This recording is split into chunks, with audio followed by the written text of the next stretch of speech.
CS class के official YouTube channel में आप सभी का बहुत बहुत स्वागत है। आज हम यहाँ पे देखेंगे क्लास 9 का मैथ, जिसमें हम प्रश्नावली 1.1 तक की सारी चीज देख ली थी।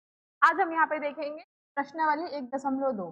ठीक है, पहले क्वेश्चन देखते हैं। सबसे पहले क्या लिखा है, देखिए यहाँ पे दिए गए जो भी कथन है, चाहे वो सत्य हो या असत्य हो, आपको उनका कारण देना है, साथ ही उनका उत्तर भी बताना है कि अगर आप सही भी कर रहे हैं तो किस कारण से सही कर रहे हैं, और गलत कर रहे हैं तो किस कारण से आप गलत कर रहे हैं। ठीक है, पहला क्वेश्चन पढ़ते हैं।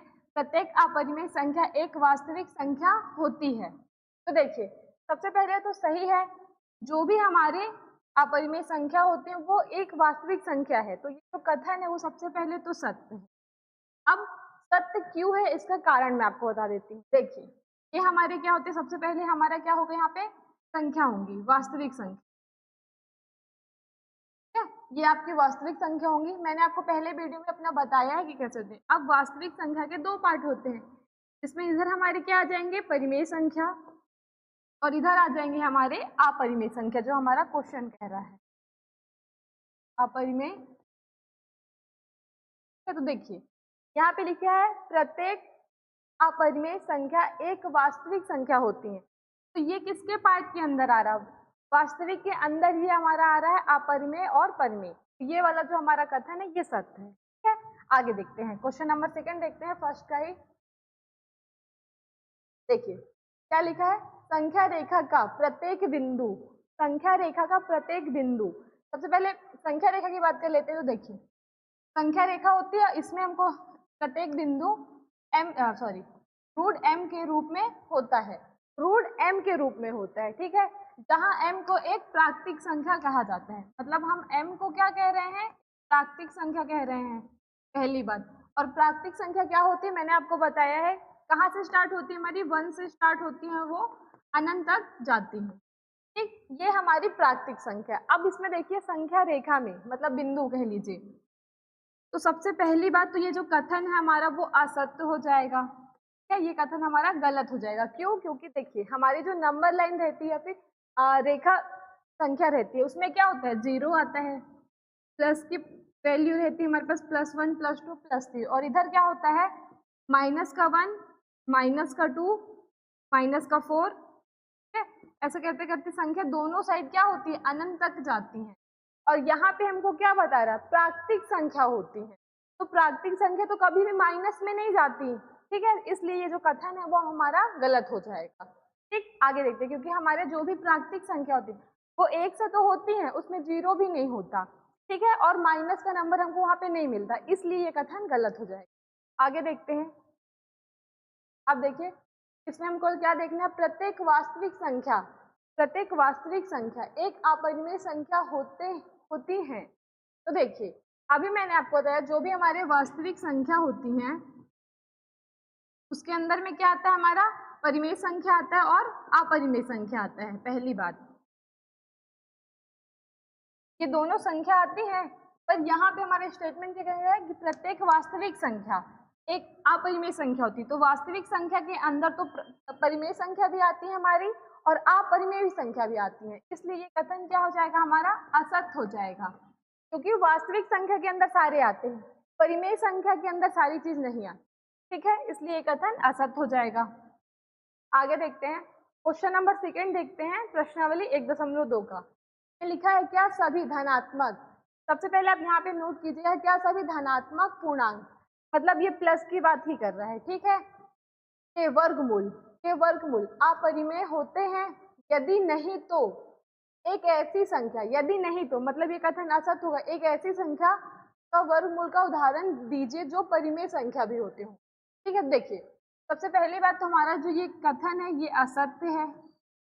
अब देख लेते हैं क्यों असत्य है। देखिए अगर मैं आपको एक वर्गमूल दूं, जैसे यहाँ पे मैं 2 लिखती हूँ, अब 2 को जब मैं हटाऊंगी तो इसकी जो वैल्यू होगी क्या होगी, 1.14141 आएगी।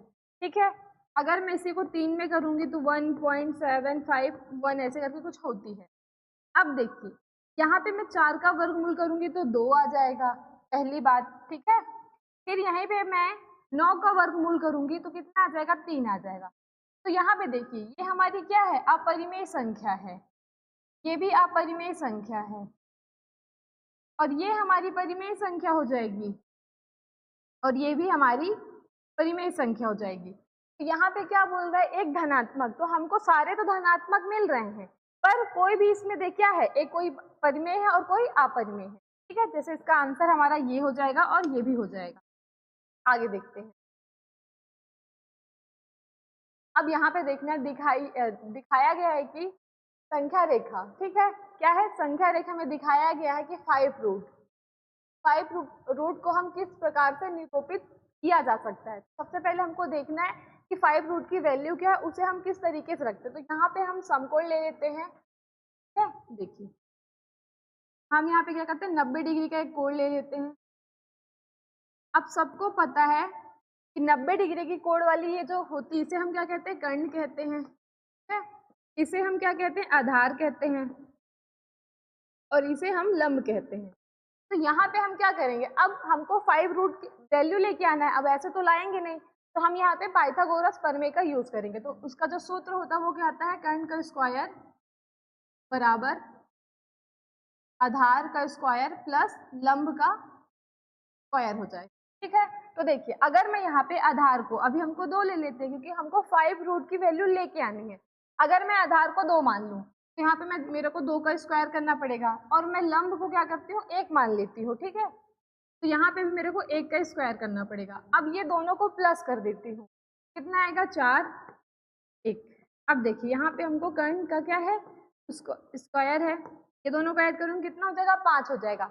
और ये हमारा रूट पे है, मतलब वर्गमूल पे है, तो मैं इसको यहाँ पे ऐसे लिख सकती हूँ। तो ये क्या गया, मतलब अगर हमको 5 रूट चाहिए तो हमको क्या करना पड़ेगा, आधार को 2 मानना पड़ेगा, पहली बात, और जो हमारा लंब होगा वो 1 होगा, तभी ये हमारा क्या होगा, कर्ण की जो वैल्यू होगी वो 5 रूट में आएगी।